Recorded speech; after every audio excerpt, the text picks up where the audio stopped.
sekalian, cahaya yang Allah titipkan pada hati kita itu laksana seperti cahaya bintang, sinarnya sedikit sekali. Kalau ada asap, kalau ada awan, dia akan menghalangi sinar itu. Apalagi sinarnya bintang itu sangatlah kecilnya. Akan tetapi sinar yang kecil ini boleh ditambah semakin bersinar dia. Tuan-tuan sekalian, dengan apa? Dengan kita melakukan ketaatan yang zahir. Jadi taat yang zahir ini akan mengundang datangnya cahaya dari Allah untuk menambah cahaya Islam yang ada dalam diri kita itu, dalam hati kita. Jadi cahaya tadi lemah, dia akan bertambah. Dengan apa caranya supaya cahaya yang lemah itu bertambah bersinar dia? Tadi sudah disampaikan dengan memperbanyak berbuat amal-amal yang zahir. Apa contohnya? Kaiksari zikri, seperti memperbanyak zikir kepada Allah. Jadi zikir itu, tuan-tuan sekalian, dia menarik cahaya Allah agar menambah cahaya Islam yang ada dalam hati kita. Zikir itulah. Itu yang pertama, biiksari zikrillah, memperbanyak zikir kepada Allah Subhanahu wa taala. Yang lainnya, amalan yang bisa menambah terangnya cahaya yang lemah tadi, wassalati 'alan nabi sallallahu alaihi wasallam, seperti memperbanyak selawat atas Nabi Muhammad sallallahu alaihi wasallam. Dan yang ketiga, wa mujalasati as-salihin, bergaul satu majlis dengan orang-orang yang saleh. Bergaul, bersahabat dengan orang-orang yang soleh ini pun mengundang cahaya dari Allah untuk menambah cahaya Islam yang lemah yang ada tadi, tuan-tuan sekalian. Wa ghairiha minal a'mal zahirah, dan selainnya itu dari amal-amal yang zahir. Hatta yakuna kanuril qamari, sehingga jadilah cahaya Islam seperti cahaya bintang tadi itu, yang lemah tadi, kanuril qamar, seperti cahaya bulan. Jadi cahaya yang Allah titipkan pada diri kita yang lemah itu bisa kita kuatkan, bertambah cahayanya. Kita undang cahaya Allah dengan berbanyak amal-amal yang zahir, seperti memperbanyak zikir, selawat atas Nabi, dan bergaul dengan orang-orang yang saleh. Kalau ini kita buat, tuan-tuan sekalian, cahaya itu akan bertambah. Kalau dimisalkan seperti cahaya bintang, akan bertambah dia seperti cahaya bulan.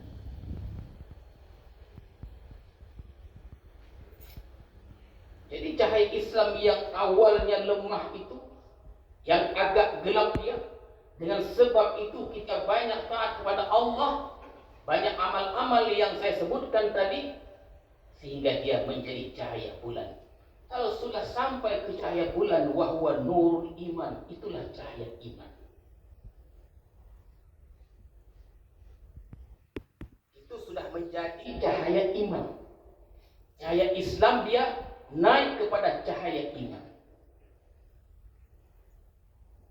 Dan sekian banyak amal yang zahir untuk menaikkan cahaya Islam kepada cahaya iman tadi sudah disebutkan, tuan-tuan sekalian. Tapi yang paling afdal, zikir yang paling afdal untuk menaikkan, memancarkan cahaya tadi, zikir yang paling afdal adalah zikir la ilaha illallah. Dan itu pula lah salah satu amalan kita dalam ajaran tarekat Naqsyabandiyah ini. Kita diajarkan dua zikir. Zikir yang pertama ismul zat dan nafi ismat. Allah Allah dan la ilaha illallah. Zikir-zikir ini, tuan-tuan sekalian, dia akan mengundang cahaya Allah dan menambah cahaya yang lemah itu.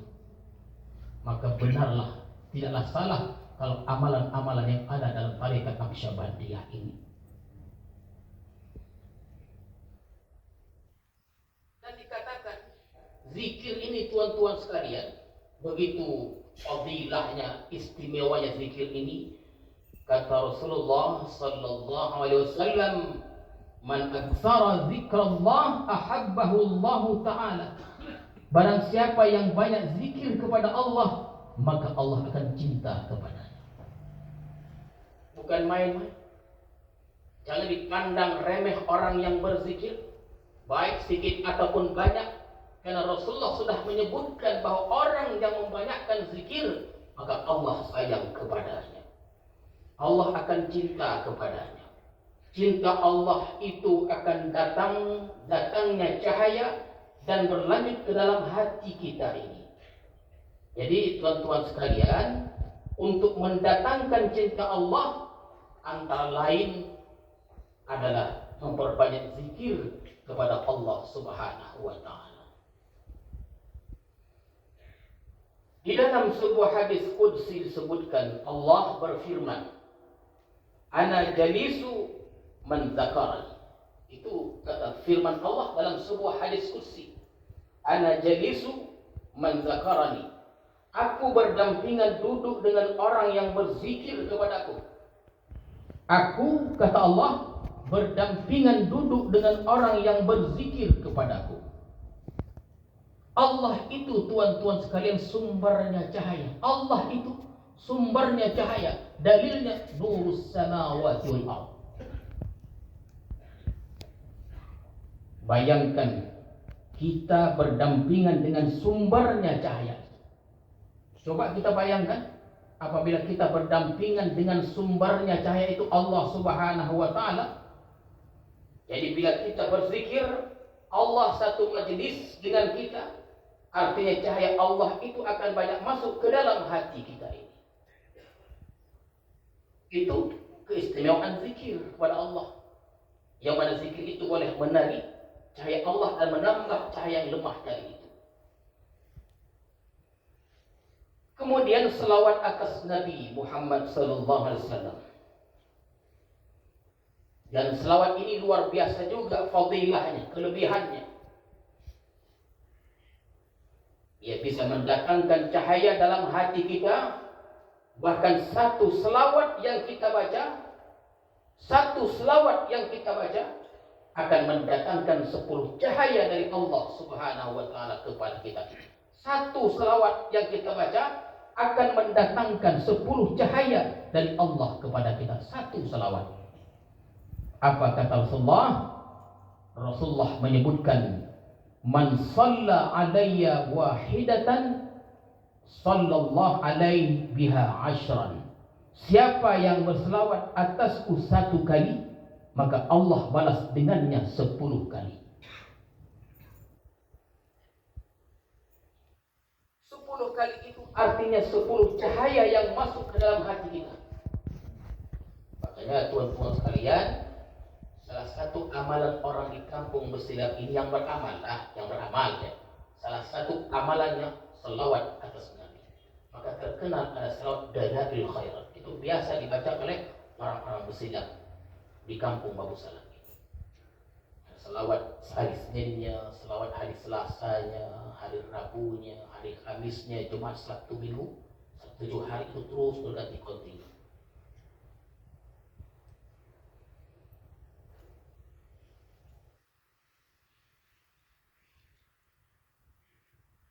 Mujalasatis salihin. Kita duduk berkawan dengan orang yang saleh. Ini sangat mempengaruhi kuatnya cahaya Islam di dalam hati kita.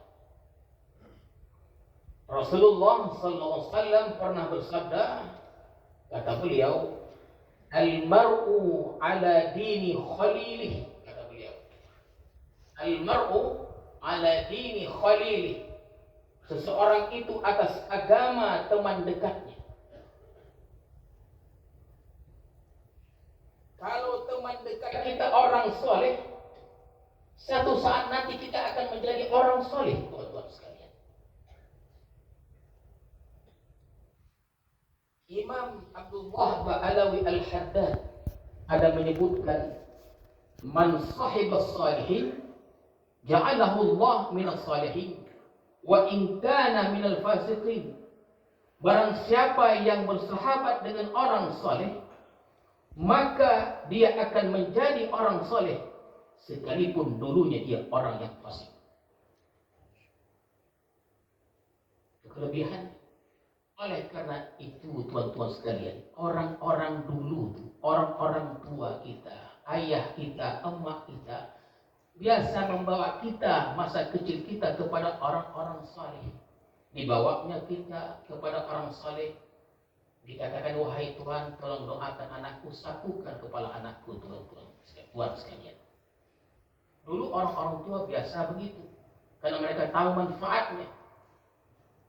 Setahun, 2 tahun, 3 tahun, atau 10 tahun, anak tadi mungkin anak yang nakal. Tapi suatu saat dia menjadi orang yang soleh.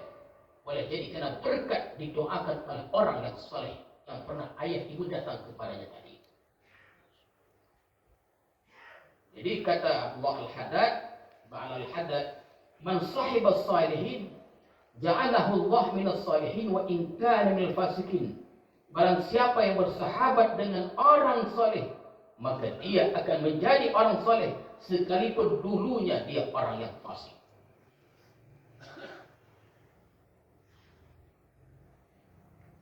Jadi tuan-tuan sekalian, ini tidak main-main. Duduk bersahabat dengan orang yang soleh itu luar biasa manfaatnya. Maka akhirnya seorang yang fasik pun bisa menjadi orang soleh. Inilah pengaruh cahaya orang-orang soleh itu, tuan-tuan sekalian. Bersahabat dengan orang soleh akan mempengaruhi kuatnya Islam kita. Itu apabila tujuannya bersahabat dengan orang soleh itu untuk mendapatkan kebaikan akhirat.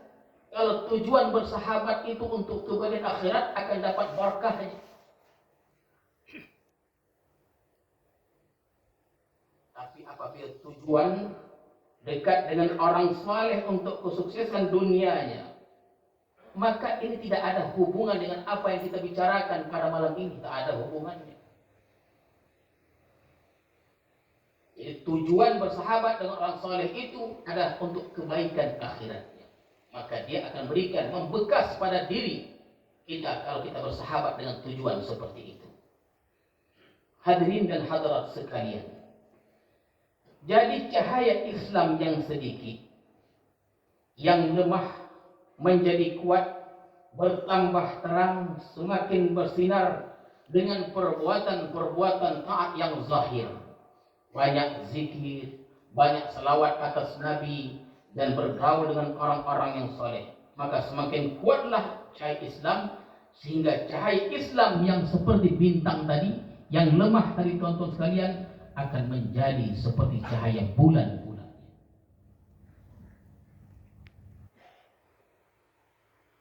Kalau sudah menjadi seperti cahaya bulan, itu sudah nurul iman, cahaya iman. Orang ini sudah mempunyai cahaya iman. Dan dalam Al-Quran inilah yang selalu dipanggil orang-orang ini. Apa panggilannya oleh Allah? Ya ayyuhalladzina amanu, wahai orang-orang yang beriman. Orang-orang iman yang beriman inilah yang selalu dipanggil oleh Allah Subhanahu wa taala, tuan-tuan sekalian. Ya ayyuhalladzina amanu, dan Allah tidak pernah mengatakan manggil ya ayyuhalladzina aslamu, wahai orang Islam.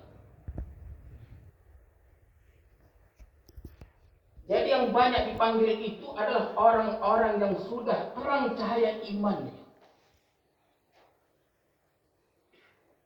Yang cahaya dulunya seperti bintang, berkat memperbanyak amal-amal kebaikan yang zahir, maka terang benderang seperti cahaya bulan, tuan-tuan sekalian. Summa la yazalu yatazayadu israquh. Kemudian senantiasa bertambah sinarnya cahaya iman tadi. Bitta'atil batinah, dengan taat yang batin, hatta sara kanuri syamsi, sehingga cahaya bulan tadi seperti cahaya matahari. Kalau dia sudah menjadi seperti cahaya matahari, wa huwa nurul ihsan, itu namanya cahaya ihsan. Jadi ada cahaya Islam, ada cahaya iman, dan ada cahaya ihsan. cahaya iman dalam hati kita ini, tuan-tuan sekalian, akan menjadi kuat lagi. Cahaya iman itu dia akan menjadi kuat, lebih terang lagi dengan memperbanyak amal-amal yang batin. Kalau tadi dengan memperbanyak amal-amal yang zahir, maka ini diperbanyak amal-amal yang batin pula. Karena amal yang batin itu luar biasa amalnya. Apa dia contoh amal yang batin? Katahqiqil ikhlas wa tawakkul war ridha. Seperti memantapkan keikhlasan, memantapkan tawakul dan ridha kepada Allah Subhanahu wa taala. Wa ghairiha min al-a'mal batinah, dan selainnya dari amal-amal yang batin.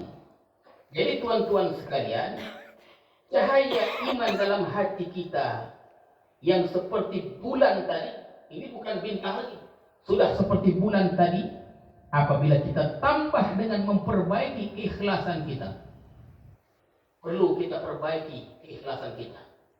Kita akan beritahu macam mana caranya memperbaiki ikhlas itu. Kita tambah dengan perbaiki keikhlasan, memantapkan tawakal dan ridha kepada Allah Subhanahu wa taala, maka cahaya iman yang diumpamakan seperti bulan tadi menjadi cahaya matahari.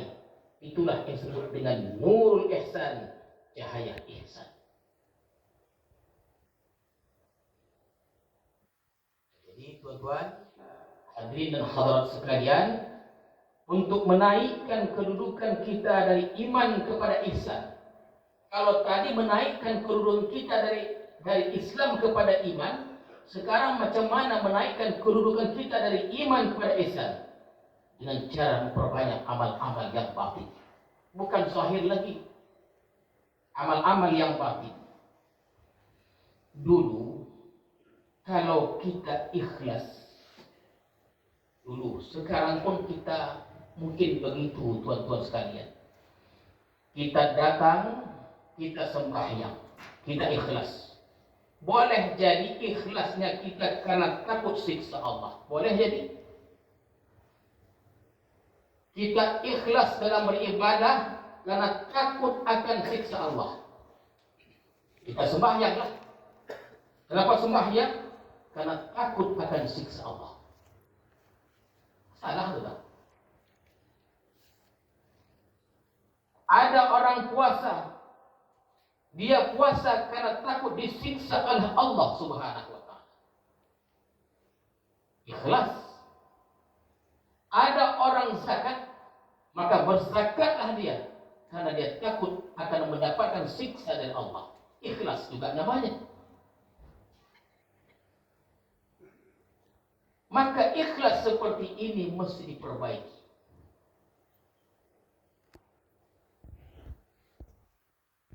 Kemungkinan ada orang ibadah karena mengharapkan surga Allah.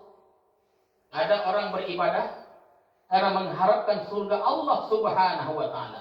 Ikhlas juga namanya. Tapi belum sebenarnya ikhlas, tuan-tuan sekalian.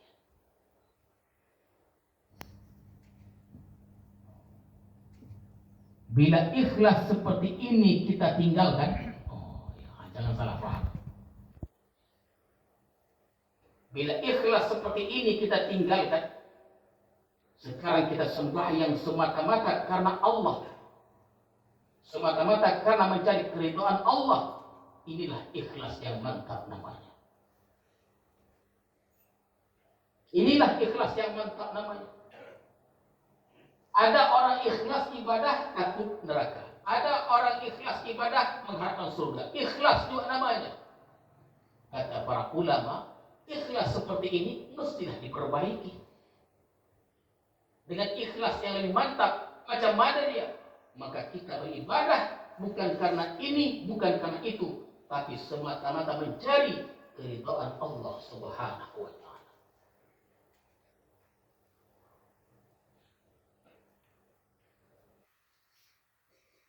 Jadi kita ibadah itu kita menyenangkan Allah. Kan begitu, tuan-tuan. Kalau kita ibadah itu kan kita ingin menyenangkan, mencari keridhaan Allah, ingin kita senangkan Allah itu. bukan menyenangkan diri kita. Kalau kita mengharapkan kesehatan surga, itu kan menyenangkan diri kita, tuan-tuan sekalian. Ikhlas yang mantap itu adalah mencari keridhaan Allah Subhanahu wa taala. Itulah baru ikhlas namanya. Oh, belum bisa lagi tuan. Oh, udah ikhlas, udah hebat betul tidak? Udah ikhlas karena mengharapkan surga hebat. Udah ikhlas takut neraka juga hebat.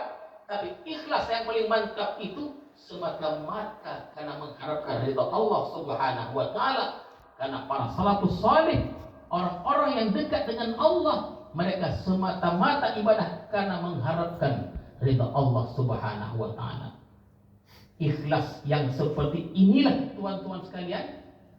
Tuan-tuan, ikhlas yang seperti inilah yang menambah cahaya iman, yang menjadi cahaya matahari, maka akan datanglah terang cahaya itu.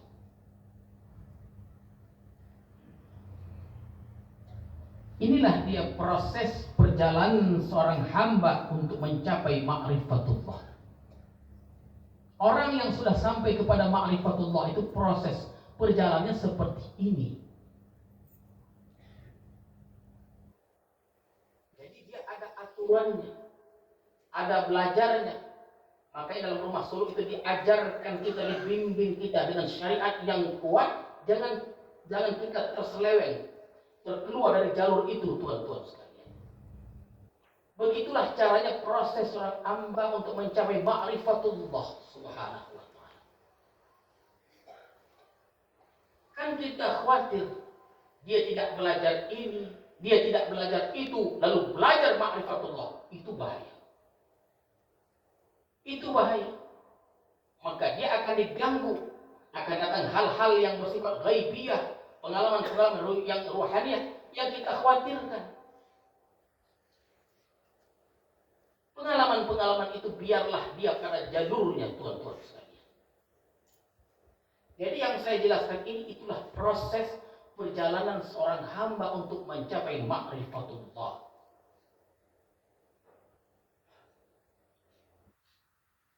Mata hatinya bisa menyaksikan Allah dan bisa melihat sesuatu dengan sebenarnya.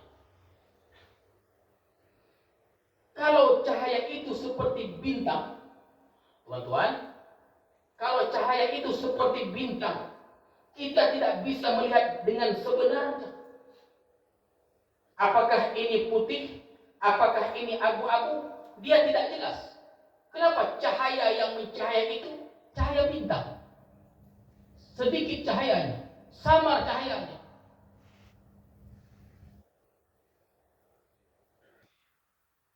Kalau kita punya cahaya seperti bulan, itu pun belum jelas juga, tuan-tuan sekalian. Bisa putih, bisa kuning dia, dan sebagainya. Karena cahaya itu tidak begitu jelas, cahaya bulan.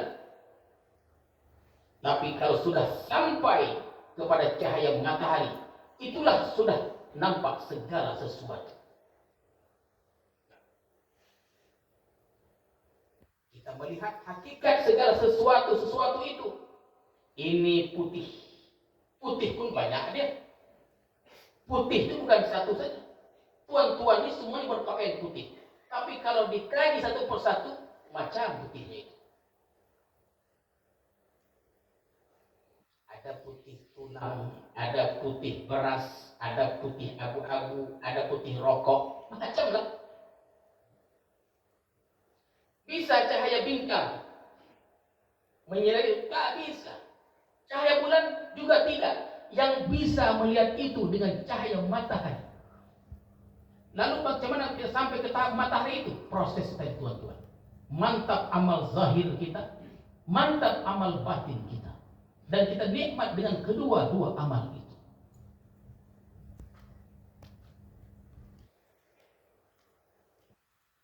Jadi tuan-tuan sekalian, berangsur-angsurlah kita perbaiki ikhlas kita. Bercakap pun mudah aja. Ada kan tak mudah, ya kan? Kadang-kadang yang bercakap itu lebih susah lagi. Mempraktekannya, tapi kita sama-sama kita mulailah kita memperbaiki ikhlas kita. Kita perbaiki tawakal kita kepada Allah Subhanahu wa ta'ala. Tawakal pun mesti diperbaiki, tuan-tuan sekalian. Dan tawakal itu bukan berarti menafikan sebab. Nah, jangan salah pula. Selalu kita sebutkan, tawakal itu bukan menafikan sebab. Tawakal itu menggantungkan diri kepada Allah, bukan tidak bersebab. Itulah maksudnya. Silakan makan, silakan minum. Semua kita silakan makan. Tapi yang mengenyangkan itu adalah Allah Subhanahu wa Ta'ala. Jadi makanan itu hanya bagian sebab untuk kenyang saja, tuan-tuan sekalian. Jelas itu. Sekarang kita lapar ini, lapar kita. Lalu kita ambil nasi, kita suapkan nasi itu ke dalam mulut kita. Kita kunyah 1 suap, 2 suap, 3 suap. Yakin kita tadi kita lapar. Setelah kita makan nasi kita kenyang, yakinlah kita bahwa yang mengenyangkan kita itu bukan nasi itu, tapi Allah Subhanahu wa Ta'ala. Menerima hanya kepada Allah Subhanahu wa Ta'ala. Qala al-Habib Abdullah al-Aidrus al-Akbar, man ahkama maqam at-tawakkul awrasahu Allah al-fana ay suquta awsafi al-madhmuma an nafsi. Man ahkama maqam ar-ridha awrasahu al-baqa ay thubuti awsafi al-mahmudah fi nafsi. Orang yang sudah mantap kedudukan tawakalnya, tuan, dalam tasawuf itu ada judul itu makam-makam, ada makam tawakal, ada makam ridha, ada.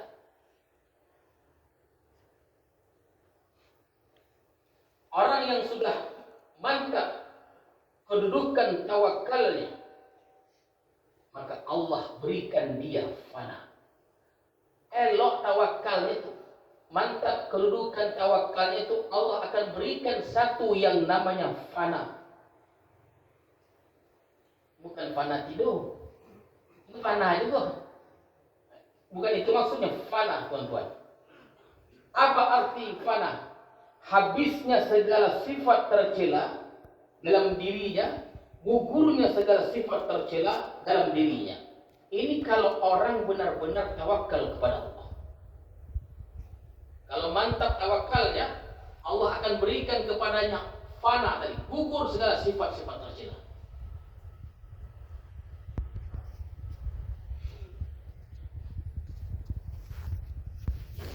Dan orang yang sudah memantapkan makam ridhanya, tadi makam tawakal diberikan fana. Orang yang mantap makam ridhanya, ridha pada Allah, ridha apa yang ditentukan oleh Allah Subhanahu wa Ta'ala, Allah berikan sesuatu yang namanya baqa. Apa itu baqa? Baqa artinya adalah bahwa dirinya itu sabit dengan sifat-sifat yang mulia. Di waktu itulah dia bisa musyahadah kepada Allah. Diberikan fana, diberikan baqa. Yang fana keluar sifat-sifat tercela, yang baqa dihiasi dengan sifat-sifat terpuji. Kalau sudah begitu keadaan seorang salik itu, tuan-tuan sekalian, dia akan bisa musyahadah kepada Allah Subhanahu wa Ta'ala.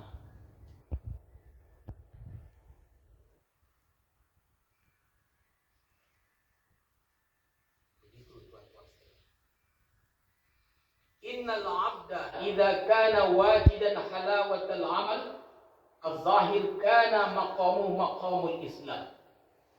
Seorang hamba apabila dia sudah merasakan manisnya amal zahir, ya, dia merasakan nyamannya ucapan la ilaha illallah. Itu pertemuan sebelumnya sudah kita sampaikan. Dia merasakan amal zahir itu, manisnya, lezatnya dalam berzikir, lezatnya dalam berselawat kepada Nabi Muhammad SAW, lezatnya nyaman baca Quran, nyaman supaya orang ini sudah duduk di maqam al-Islam. Orang Islam itu mesti nyaman dalam ibadah zahir. Kita ini mesti nyaman dalam ibadah zahir kita. Nyaman dalam sembahyang, lezat dalam baca Quran, berzikir dan lain-lainnya. Orang ini duduk di Islam, dalam maqam Islam. Wa idza kana wajidan halawatal amal al-batin, fakana maqamu maqamul iman. Orang yang merasakan lezatnya amal batin, nikmatnya dia rasakan, dia merasakan tawadhu, nikmatnya dia merasakan ikhlas, tawakal kepada Allah dan sebagainya. Orang yang demikian, tuan-tuan sekalian, adalah orang yang sudah beriman kepada Allah Subhanahu wa taala. Makanya firman Allah, walladzina amanu wa tatma'innu qulubuhum bidzikrillah. Orang-orang beriman, orang yang tentram hatinya dengan mengingat Allah. Mengingat Allah itu artinya batin hatinya, tuan-tuan, tenang, tuan-tuan sekaliannya. Lezat, nyaman, manis rasanya. Jadi tuan-tuan sekalian, orang yang duduk di makam iman, begitu dia mengingat Allah, tentramlah hatinya itu.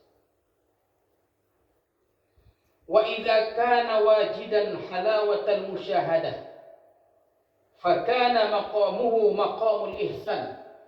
Bila dia sudah merasakan manisnya musyahadah kepada Allah Subhanahu wa taala, maka kedudukan orang ini adalah ihsan namanya. Maka kita tanyalah pada diri kita masing-masing, di manakah kedudukan kita ini?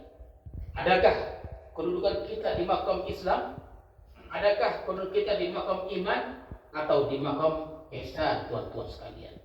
Tapi para salikin sekalian, untuk mencapai kepada ma'rifatullah itu, begitulah prosesnya itu. Mantap yang zahirnya, mantap yang batinnya. Ada bimbingan-bimbingannya. Barulah begitulah proses perjalanan seorang hamba itu kepada musyahadah kepada Allah Subhanahu wa taala. Hadirin dan hadirat sekalian, itulah yang dapat saya sampaikan dari hikmah yang ke-150 ini. Mudah-mudahan ada manfaatnya dan Allah ridha kepada kita semuanya. Amin ya rabbal alamin.